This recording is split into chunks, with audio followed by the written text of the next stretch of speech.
Morning ഷോയിൽ ഇനി അതിഥികൾക്കുള്ള സമയമാണ്. ക്രിസ്മസുമായി ബന്ധപ്പെട്ട രണ്ട് അതിഥികൾ തന്നെയാണ് ഇന്ന് മോർണിംഗ് ഷോയിൽ എത്തിയിരിക്കുന്നത്. മറ്റാരുമല്ല, ഗായിക സിബെല്ല സദാനന്ദനും മകനും ഗിറ്റാറിസ്റ്റുമായ നിതിൻ ജോയും. രണ്ടുപേർക്കും മോർണിംഗ് ഷോയിലേക്ക് സ്വാഗതം. ഒപ്പം ഇരുവർക്കും ക്രിസ്മസ് ആശംസകളും. ക്രിസ്മസ് ആണ് ഇന്ന്. എന്താണ് അപ്പോൾ ക്രിസ്മസ് ആഘോഷിക്കുന്നവരാണ്, അതിനിടയ്ക്കാണ് നമുക്ക് മീഡിയ വണ്ണിന് വേണ്ടി സമയം കണ്ടെത്തിയിരിക്കുന്നത്. എന്താണ് ഇത്തവണത്തെ ക്രിസ്മസിന് എന്തെങ്കിലും പ്രത്യേകതയുണ്ടോ?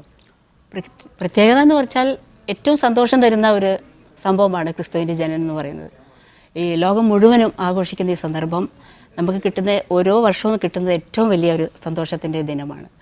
അപ്പോൾ ഈ ഒരു ദിവസം തന്നെ നമ്മളെ തിരഞ്ഞെടുത്തതിൽ ഒരുപാട് സന്തോഷം. നിതിൻ എങ്ങനെയാണ്? എന്തായാലും ഒരു സംഗീത കുടുംബം തന്നെയാണ്. അപ്പം മൊത്തത്തിൽ ഇപ്പോൾ സിബെല്ല സദാനന്ദനാണെങ്കിലും മകനാണെങ്കിലും എല്ലാം തന്നെ നിങ്ങൾ മൊത്തത്തിൽ ഒരു സംഗീത കുടുംബത്തിൽ നിന്ന് വരുന്നു. സ്വാഭാവികമായും ക്രിസ്മസുമായി ബന്ധപ്പെട്ട് എന്തൊക്കെ സംഗീത ഓർമ്മകളാണ്? ക്രിസ്മസിൻ്റെ നമ്മൾ ഏറ്റവും കൂടുതൽ സന്തോഷിക്കുന്ന പാട്ടുകളിലൂടെയാണ്. ഞാൻ പാടി വളർന്നത് തന്നെ ക്രിസ്മസ് ഗാനങ്ങൾ കേട്ടിട്ടാണ്. അപ്പോൾ ആ സംഗീതത്തിൽ നിന്നാണ് ഞാൻ മറ്റെല്ലാ സംഗീതവും പഠിച്ചതും പാടിയതും ഒക്കെ. അപ്പോൾ അതാണ് ഞാൻ പറഞ്ഞത്, എപ്പോഴും നമുക്ക് സന്തോഷം നൽകുന്നത് ഈ പാട്ടുകൾ, പ്രത്യേകിച്ച് ക്രിസ്മസ് പാട്ടുകളോട്. അപ്പോൾ അതിൻ്റെ ഒരു പാട്ട് പാടാമല്ലോ അല്ലേ?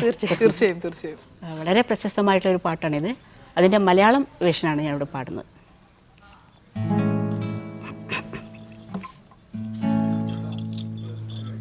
അന്നൊരു നാൾ ബത്ലഹേമിൽ പിറന്നു പൊന്നുണ്ണി, മേരി സൂനു ഈശ്വരൻ പിറന്നീ ക്രിസ്മസ് നാൾ. ദൂതവൃന്ദം പാടുന്നു നൃപേശൻ ജാതനായി, ഈ ക്രിസ്മസ് മൂലം മാനവൻ എന്നേക്കും ജീവിക്കും.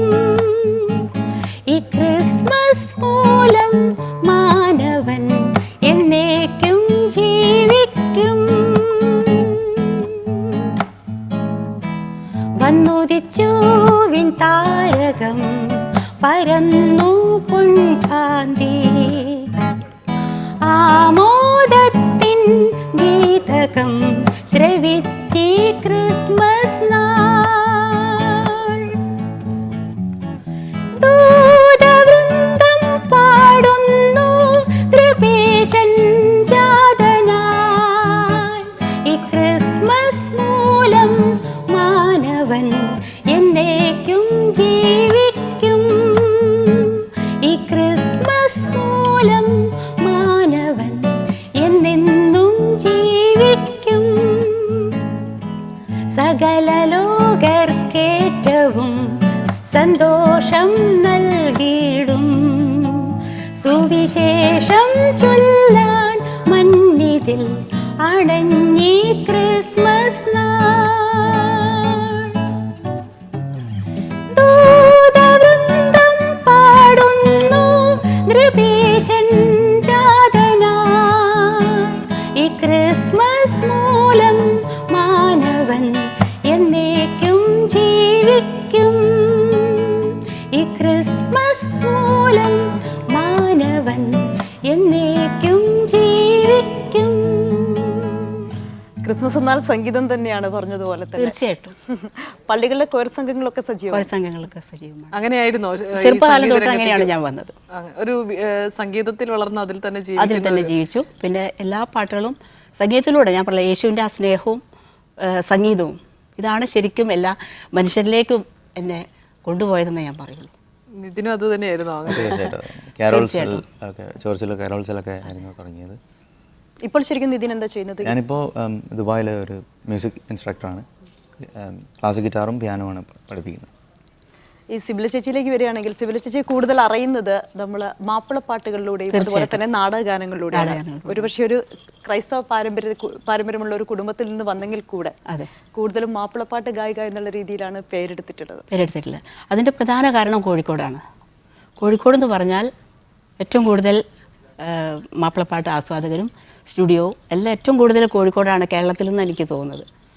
അപ്പോൾ അതിൻ്റെ ഒരു കാലഘട്ടങ്ങളിൽ ഒരുപാട് പാട്ടുകൾ എനിക്ക് പാടാൻ സാധിച്ചു. നാടകഗാനങ്ങൾ പാടുന്ന അന്നത്തെ കാലത്ത് എന്ന് വെച്ച് കഴിഞ്ഞാൽ ഇപ്പോഴത്തെ പോലെ നമ്മൾ റെക്കോർഡ് ചെയ്തിട്ടുള്ള ഒരു അവസ്ഥയായിരുന്നില്ല. നാടക ട്രൂപ്പിന്റെ ഒപ്പം സഞ്ചരിച്ച് പാടുന്ന അപ്പൊ അങ്ങനെയുള്ള ഓർമ്മകൾ എങ്ങനെയാണ്? നേരിട്ട് പാടണം. ആ സമയത്തൊക്കെ വളരെ ചെറുപ്പം തൊട്ട് സംഗീതം പഠിക്കും, മ്യൂസിക്കൊക്കെ പഠിച്ചു കഴിഞ്ഞിട്ട് പെട്ടെന്ന് 2 ദിവസം മുമ്പായിരിക്കും പാട്ട് പഠിപ്പിക്കുക.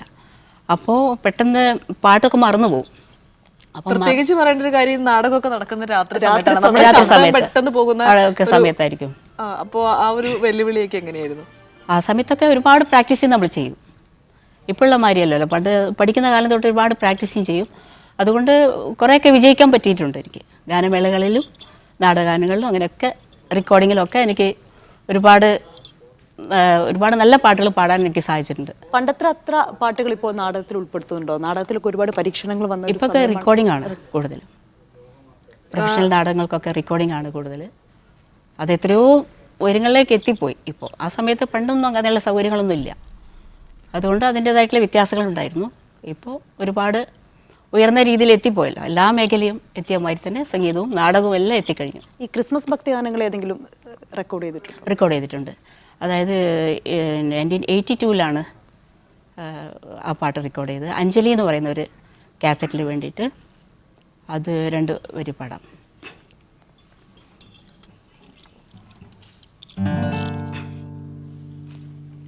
അതായത് ഈ മാലാഖമാർ അതിൻ്റെ അവർ പാടിയിരിക്കുന്ന പാട്ടിൻ്റെ അർത്ഥം എന്ന് പറയുന്നത് ഉന്നതങ്ങളിൽ ദൈവത്തിന് മഹത്വം, ഭൂമിയിൽ ദൈവപ്രസാദമുള്ളവർക്ക് സമാധാനം.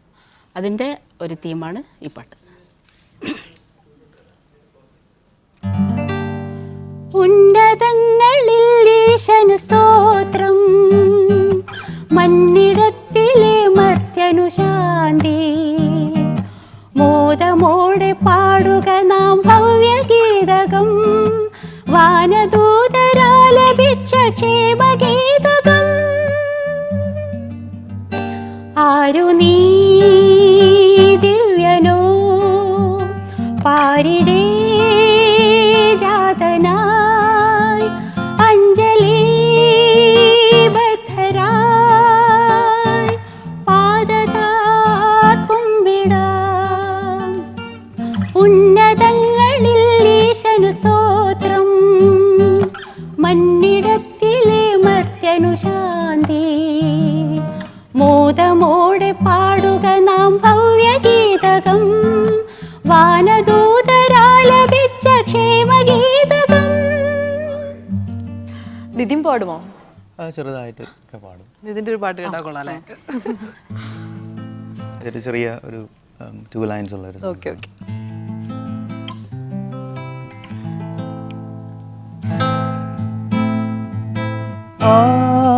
ആരാധന നിശാ സംഗീതമേള വരൂ വരൂ ദേവൻ പിറന്നിതാ, തൊഴാനാഥൻ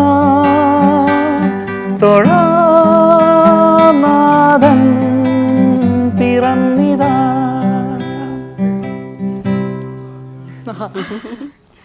യേശുദാസിന്റെ കൂടെയൊക്കെ വേദി പങ്കിടാനുള്ള ഒരു ഭാഗ്യം അതിന്റെ ഓർമ്മ എങ്ങനെയാണ്? ഗാനമേളയിലായിരുന്നു അത് പാടിയിരുന്നത്. പെട്ടെന്ന് അന്ന് സിംഗേഴ്സൊക്കെ വളരെ കുറഞ്ഞൊരു കാലഘട്ടമായിരുന്നു. അപ്പോഴാണ് ഞാൻ സുജാതയ്ക്കായിരുന്നു, ബേബി സുജാത പാടിയിരുന്ന കാലത്ത് അവർക്കെന്തോ അസൗകര്യമായതുകൊണ്ട് എന്നെ വിളിച്ച് പാടിച്ചു. കുറേ പാട്ടുകളൊക്കെ അന്ന് പാടാൻ പറ്റി. ഏത് പാട്ടാ പാടി? അന്ന് ഞാൻ 2-3 യുഗ്മഗാനങ്ങൾ പാടിയതിൽ ഒന്ന് മലയാളം യമുന നീ ഒഴുകൂ, പിന്നെ അന്ന് ജബദീപ് ജലയാന, ചോട്ടി സി ബാത്തിലെ ജാനെ മൻജാന, അതൊക്കെയാണ് അന്ന് പാടിയത്. സിനിമയിലും പാടിയിട്ടുണ്ട്. സിനിമയിൽ പാടിയത് ഒന്നാനം കുന്നിൽ ഓരടി കുന്നിൽ എന്ന് പറയുന്ന ഒരു പടത്തിൽ 2 യുഗ്മഗാനങ്ങൾ പാടി. ഒന്ന് ശ്രീകുമാറിനൊപ്പം, ഒന്ന് സതീഷ് ബാബുവിൻ്റെ ഒപ്പം. അങ്ങനെ 2 പാട്ടുകൾ ആണ് പാടിയത്. പിന്നെ അതിനുശേഷം ഗാനമേളയും മറ്റ് മാപ്പിളപ്പാട്ടൊക്കെ ആയിട്ട്. മാപ്പിളപ്പാട്ട്, പിന്നെ ക്രിസ്ത്യൻ ഡിവോഷണൽ ധാരാളം പാടിയിട്ടുണ്ട്. ഈ ജെറി അമിൽ ദേവ് സാർ ഇവിടെ കാലിക്കറ്റ് വരുമായിരുന്നു. അപ്പോൾ ഷൈൻ സ്റ്റുഡിയോ എന്ന് പറഞ്ഞിട്ട് നമുക്ക് കോഴിക്കോട് ഒരു സ്റ്റുഡിയോ ഉണ്ട്, ഷൈൻ സ്റ്റുഡിയോ. അവിടെ അദ്ദേഹം വന്ന് മാസങ്ങളോളം താമസിക്കും. അങ്ങനെ ഒരുപാട് പാട്ടുകൾ പഠിച്ചിട്ടുണ്ടോ? ശാസ്ത്രീയ സംഗീതം പഠിച്ചിട്ടുണ്ട്. ഇപ്പം കുടുംബം മൊത്തത്തിലൊരു സംഗീത പാരമ്പര്യമുള്ള കുടുംബമാണ്. ബ്രദറും എല്ലാം ബ്രദർ അച്ഛനും ഗിറ്റാറിസ്റ്റ് എല്ലാം ആണ്. സംഗീതം എൻ്റെ അച്ഛനിലൂടെയാണ് എനിക്കിത് കിട്ടിയത്. കിട്ടിയിട്ടുള്ളത്. അപ്പൊ ഈ ക്രിസ്മസ് ഒക്കെ വരുമ്പോൾ ഒരു ഒത്തുചേരലിന്റെ ഒരു ഉത്സവം കൂടിയാണ്. തീർച്ചയായിട്ടും. ഈ സമയത്ത് നിങ്ങളും കൂടെ ഒത്തുചേരുന്ന സമയത്ത് ഇത്തരത്തിൽ ഈ സംഗീത പരിപാടികളൊക്കെ നടത്താറുണ്ട്. തീർച്ചയായിട്ടും നമ്മളെല്ലാവരും കൂടെ വരുന്ന സമയത്ത് എല്ലാവരും കൂടെ ചേർന്നിരുന്ന് പാടും. എൻ്റെ ബ്രദർ ഈ പറഞ്ഞ പോലെ ഗിറ്റാറിസ്റ്റാണ്.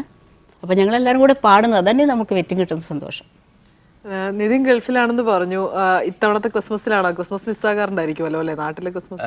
അതെ, പക്ഷേ ഇപ്രാവശ്യം ക്രിസ്മസും ന്യൂ ഇയറും രണ്ടും കൂടാൻ പറ്റി. ഐ മീൻ നെക്സ്റ്റ് വീക്കാണ് ന്യൂ ഇയർ, എന്നാൽ കൂടെ ഒരു 14 days ലീവ് ഉണ്ട് ഇപ്രാവശ്യം. ഈ ഗിറ്റാർ കയ്യിലപ്പോൾ നമ്മൾ എപ്പോഴും ചിന്തിക്കുക വെസ്റ്റേൺ സോങ്ങിനെ പറ്റിയാണ്. ഇത് വെസ്റ്റേൺ പാടോ? ചെറുതായിട്ട് ഒരു 2 വരി.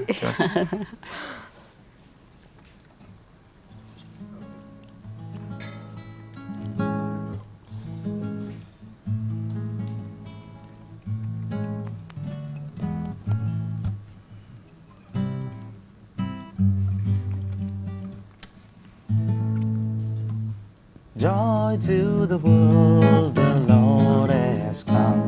Let earth receive the King. Let every heart prepare Him new.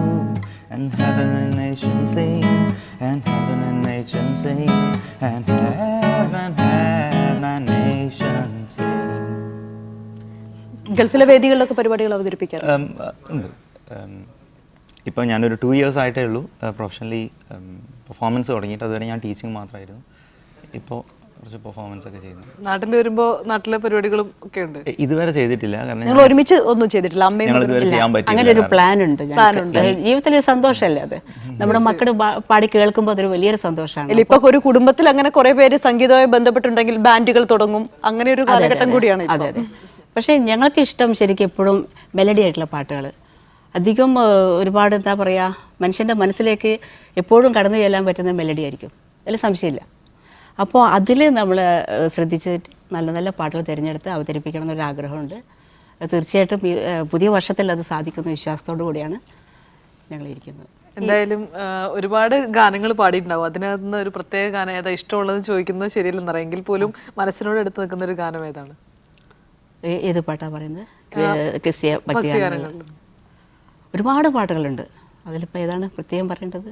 എങ്കിലും കൂടുതൽ നമ്മളത് പാടുന്ന സമയത്ത് നമുക്ക് കൂടുതലായിട്ട് അതിനോടൊരു അടുപ്പം തോന്നിയിട്ടുള്ള, കാരണം യേശു പഠിപ്പിച്ചു തന്നൊരു പ്രാർത്ഥനയാണ് ആകാശങ്ങളിൽ, അല്ലേ? സ്വർഗസ്ഥനായ ഞങ്ങളുടെ പിതാവേ എന്ന് പറയുന്നത് ആ പ്രാർത്ഥനയാണ് ഏറ്റവും പ്രധാനം. അപ്പം ഞാൻ ക്രിസ്ത്യൻ ഭക്തിഗാനങ്ങൾ പാടി തുടങ്ങുമ്പോൾ ഈ ചലച്ചിത്ര ഗാനങ്ങളിലൂടെ കേട്ടൊരു പാട്ടാണ് സുശീലാമ്മ പാടിയ ആകാശങ്ങളിൽ ഞങ്ങൾ തുടങ്ങുന്നത്. ആ പാട്ട് പാടിപ്പിച്ച 2 വരി.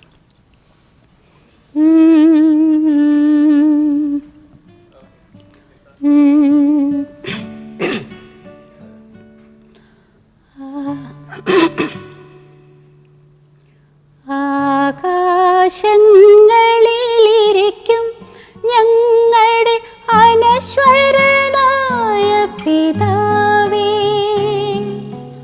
അവിടുത്തെ നാമം വാഴ്ത്തപ്പെടേണമേ, അവിടുത്തെ രാജ്യം വരേണമേ. ആകാശങ്ങളിലിരിക്കും ഞങ്ങളുടെ അനശ്വരനായ പിതാവേ, അവിടുത്തെ നാമം വാഴ്ത്തപ്പെടേണമേ, അവിടുത്തെ രാജ്യം വരേണമേ. ചലച്ചിത്രകാരം ഇതാണ് ഞാൻ ഏറ്റവും ആദ്യം പഠിച്ച് എൻ്റെ അച്ഛൻ്റെ മുന്നിൽ പാടിയത്.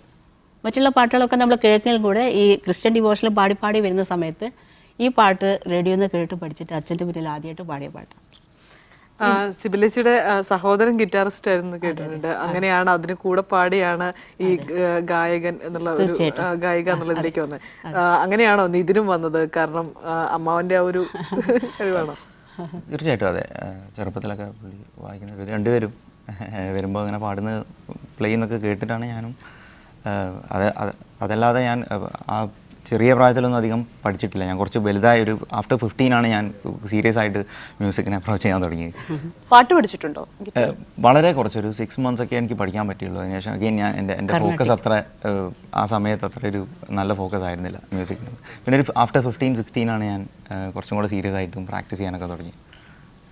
ചേച്ചി ഒരു 4 പതിറ്റാണ്ടായി ഈ സംഗീത ലോകത്ത്. തീർച്ചയായും. അപ്പൊ നേരത്തെ പറഞ്ഞതുപോലെ തന്നെ നാടകഗാനം, അതുപോലെ തന്നെ മാപ്പിളപ്പാട്ട്, ഇതാണ് കൂടുതലായിട്ടും സിബല്ല സദാനന്ദൻ എന്ന വ്യക്തിയെ കൂടുതലായിട്ട് അറിയപ്പെടുന്നത്. ഈ എരഞ്ഞോളി മൂസയോടെ ഒപ്പം ചേർന്ന് ഒരുപാട് പീർ മുഹമ്മദ് ഖാന്റെ കൂടെയാണ് HMV റെക്കോർഡ്സ്, കൊളംബിയ റെക്കോർഡ്സ്. അന്നത്തെ കാലത്ത് 78 ഒരുപാട് റെക്കോർഡ്സിലൂടെയാണ് ഞാൻ അറിയപ്പെട്ടത്. ആ സമയത്ത് മാപ്പിളപ്പാട്ട് എന്ന് പറയുമ്പോൾ ഒരു സമുദായത്തിൽ മാത്രം ഒതുങ്ങി നിൽക്കുന്നത്, പക്ഷെ അതിപ്പോ കൂടുതൽ കേസറ്റുകളൊക്കെ വന്നുമ്പോൾ കൂടുതൽ ജനകീയമായി. അതെ. അപ്പൊ ആ ജനകീയമാക്കുന്നതിൽ നിങ്ങൾക്കൊക്കെ ഉള്ള പങ്ക് വളരെയധികം വലുത് തന്നെയാണ്. തീർച്ചയായിട്ടും ഞാൻ എപ്പോഴും പറയാറുണ്ട്, മുസ്ലിം അല്ലാത്ത ഒരു ഗായിക ഏറ്റവും കൂടുതൽ പാടിയിരിക്കുന്നത് ഞാൻ തന്നെയായിരിക്കും. പക്ഷേ ഇതുവരെ അങ്ങനെ ഒരു മതത്തിൻ്റെ ഒരു വേർതിരിവ് ആരും എന്നോട് കാണിച്ചിട്ടില്ല, ഞാനും കാണിക്കാറില്ല.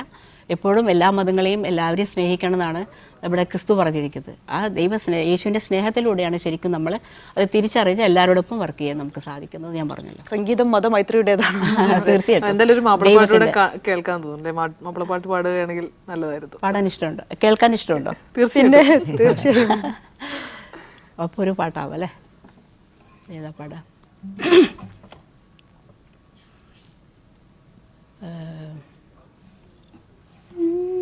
ജി പിടിച്ചേ, എഫ് പിടിച്ചേ.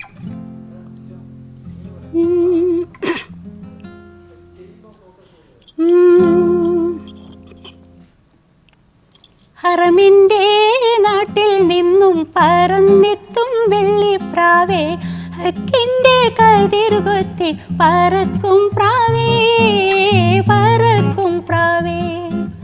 ഹസരത്ത് ഇബ്രാഹീമിൻ സന്തതി തൻ കഥ കേൾക്കാൻ ഹാജത്തുണ്ടെനിക്കേറ്റം വെള്ളരിപ്രാവേ, വെള്ളരിപ്രാവേ. ഹറമിൻ്റെ നാട്ടിൽ നിന്നും പറന്നെത്തും വെള്ളിപ്രാവേ, ഹക്കിൻ്റെ കതിർകൊത്തി പറക്കും പ്രാവേ, പറക്കും പ്രാവേ. ഹസരത്ത് ഇബ്രാഹീമിൻ സന്തതി തൻ കഥ കേൾക്കാൻ ഹാജത്തുണ്ടെനിക്കേറ്റം വെള്ളരിപ്രാവേ, വെള്ളരിപ്രാവേ. സിനിമകളിൽ പാടിയിട്ടുള്ളത് 2 സിനിമകളിൽ പാടി അല്ലേ? 2 സിനിമകളിൽ പാടിയിട്ടുണ്ട്. ആദ്യം പാടിയത് കണ്ണാടിക്കൂട് എന്ന് പറഞ്ഞ ജയേട്ടൻ്റെ ഒപ്പാട് പാടിയ പി ജയചന്ദ്രൻ്റെ കൂടെ. പക്ഷെ ആ പടം അങ്ങനെ ആരും അധികം കേട്ടിട്ടില്ല ആ പാട്ട്. പിന്നെ രണ്ടാമത് പാടിയതാണ് ഒന്നാനാം കുന്നിൽ ഒരടിക്കുന്നിൽ എന്ന് പറഞ്ഞ പടം. പിന്നെ ഈ സിനിമകളിൽ കൂടുതൽ അവസരം ലഭിക്കാഞ്ഞിട്ടാണോ? ലഭിക്കാൻ നമ്മൾ ആരും എവിടെയും പോയിട്ടില്ല. അത് അന്വേഷിച്ചുകൊണ്ട് പോകാത്തത് കൊണ്ടാണ് എനിക്ക് കിട്ടാതിരുന്നത് ഞാൻ മനസ്സിലാക്കുന്നു. പിന്നെ ഗാനമേളയിൽ കൂടുതൽ സജീവമായതുകൊണ്ട് അതിലേക്ക് മാത്രമായി. പിന്നെ മോനൊക്കെ പിന്നെ വേറെ താമസിച്ച് പോകുമ്പോഴൊക്കെ ബുദ്ധിമുട്ടായി പോകും. അതുകൊണ്ട് കോഴിക്കോട് നിന്നുകൊണ്ട് തന്നെ റെക്കോർഡിങ്ങിലും പ്രോഗ്രാംസിലും പങ്കെടുത്തു. അവിടെ ഒതുങ്ങി വീട് വിട്ട് നിൽക്കാനുള്ള പ്രയാസം കൊണ്ട് അങ്ങനെയാണ്. ഒരാളേ ഉള്ളൂ, നിതിൻ മാത്രമേ ഉള്ളൂ. അപ്പോൾ നിതിൻ എന്തായാലും സംഗീതം കേട്ട് കേട്ട്, പ്രത്യേകിച്ച് നേരത്തെ പറഞ്ഞു പാട്ട് പഠിച്ചിട്ടില്ല എന്ന്, പാട്ട് പഠിക്കേണ്ട ഒരു ആവശ്യമൊന്നും ഉണ്ടായിരിക്കില്ല, കാരണം വീട്ടിലെപ്പോഴും കേൾക്കുന്നത് ഈ പാട്ട് തന്നെയായിരിക്കും. പിന്നെ എൻ്റെ അച്ഛനിലൂടെയാണ് ഈ ഒരു കഴിവ് അവന് കിട്ടിയിരിക്കുന്നത്. അച്ഛൻ വെസ്റ്റേൺ സിംഗറാണ്, പിയാനോ വയലിൻ ഒക്കെ വായിക്കും. അപ്പോൾ ആ ഒരു കഴിവാണ് ഇവനിലേക്ക് വന്നത്. അപ്പോൾ പാരമ്പര്യമായിട്ട് ദൈവം തരുന്ന ഒരു അനുഗ്രഹമായിട്ട് അത് കണക്കാക്കുന്നുണ്ട്. നിതിൻ്റെ ഒരു പാട്ടുകൂടെ കേൾക്കാൻ തോന്നുന്നു അല്ലേ?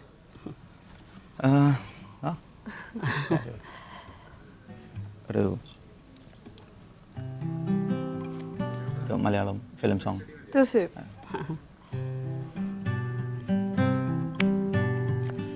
വൈക്കത്തഷ്ടമി നാളിൽ ഞാനൊരു വഞ്ചിക്കാരിയെ കണ്ടു. വാഗപ്പൂമരച്ചോട്ടിൽ നിന്നപ്പോൾ വളകിലുക്കം കേട്ടു.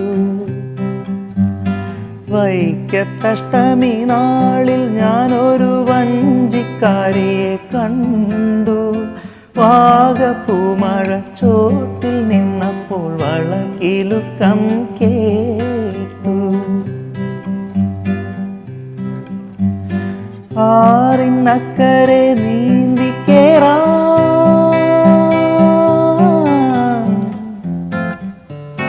താറുടുത്തു ഞാൻ നിൽക്കുമ്പോ സരിഗമത്തോണി തുഴഞ്ഞു വന്നവൾ സത്യവതിയെ പോലെ. വൈക്കത്തഷ്ടമി നാളിൽ ഞാനൊരു വഞ്ചിക്കാരിയെ കണ്ടു. വാഗപ്പൂമരച്ചോട്ടിൽ നിന്നപ്പോൾ വളകിലുക്കം കേട്ടു. വൈക്കത്തഷ്ടമി നാളിൽ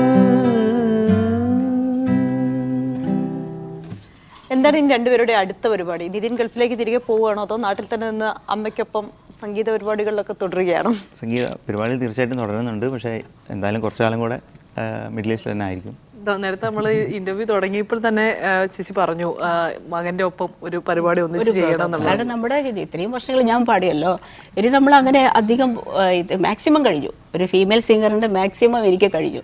അപ്പോൾ ഇനി ഇവരുടെ തലമുറകളാണ് ഇനി പാടി വരും. അതിനൊരു തുടക്കം തോന്നുന്നു. അതെ, അതിന്റെ തുടക്കമായിട്ട് എനിക്ക് അവന്റെ കൂടെ ഒന്ന് പാടണമെന്ന് ഒരു ആഗ്രഹമുണ്ട്. അങ്ങനെയാണെങ്കിൽ അത് ഇവിടെ തന്നെ ആയിക്കോട്ടെ. രണ്ടുപേരും കൂടെ ഒരു ഡ്യുവറ്റ് പാടാമോ? ഇത് നോക്കിയിട്ടുണ്ടോ? വഴി തുറന്നു വഴി തുറന്നു വഴി തുറന്നു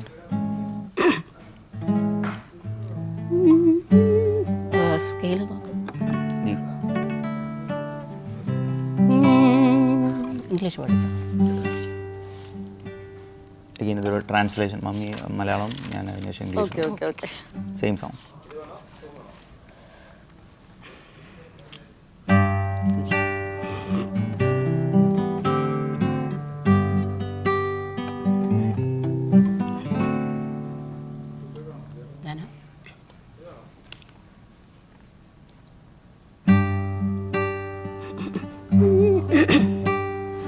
വഴി തുറന്നിടും ദൈവം, വഴി തുറന്നിടും.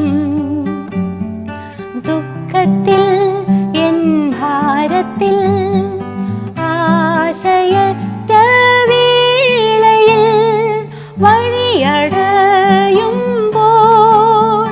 ദൈവകരം പ്രവർത്തിക്കും. നൽകിടും യേശു ആശ്വാസം വൻകരത്തിനാൽ ദൈവശക്തിയാൽ.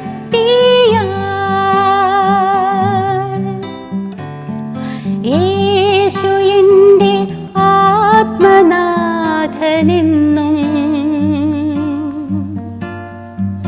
കൈവിടില്ല ഒരു നാളും നിന്നെ. ആകാശം ഭൂമി സർവം മാറിപ്പോയാലും മാറില്ല നിന്ദയാ എന്നിൽ. Yes, God will make a way where there seems to be no way. He works in ways He cannot see.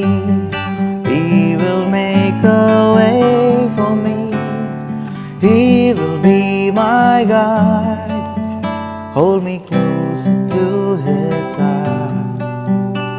For His love and strength, for each new day, He will make a way. He will make a way. വിടുതൽ നൽകിടും ദൈവം, വിടുതൽ നൽകിടും. നീറുന്ന പ്രയാസത്തിൽ യേശു വിടുതൽ നൽകിടും. ആരുമാലംബം ഇല്ലാത്ത വേളകളിൽ തിരുമാർവിൽ എന്നെ മറച്ചുനാഥൻ ആശ്വാസം നൽകും, സഹായം നൽകും. And God will make a way where there seems to be no way. He works in ways we cannot see. He will make a way for me. He will be my guide, holding closer to His side. His love and strength for each new day. He will make a way. He will make a way. എന്തായാലും സംഗീത സാന്ദ്രമായിരിക്കുന്ന ഇന്നത്തെ ദിവസം തന്നെ പറയാം. ഒരുപാട് സന്തോഷം. ഒരുപാട് എന്തായാലും അമ്പേനെയും മകന്റെ ആഗ്രഹം പോലെ തന്നെ ഒരുമിച്ച് കൂടുതൽ വേദികളിൽ പരിപാടികൾ അവതരിപ്പിക്കാനാവട്ടെ. എന്തായാലും ഈ ക്രിസ്മസ് ദിനത്തിലെ മോർണിംഗ് ഷോ സംഗീത സാന്ദ്രമാക്കിയതിന് രണ്ടുപേർക്കും ഞങ്ങൾ നന്ദി. ഞങ്ങളുടെ മീഡിയ വണ്ടെ പ്രേക്ഷകരോട് എങ്ങനെ നന്ദി പറയണമെന്ന് എനിക്ക് അറിയുന്നില്ല.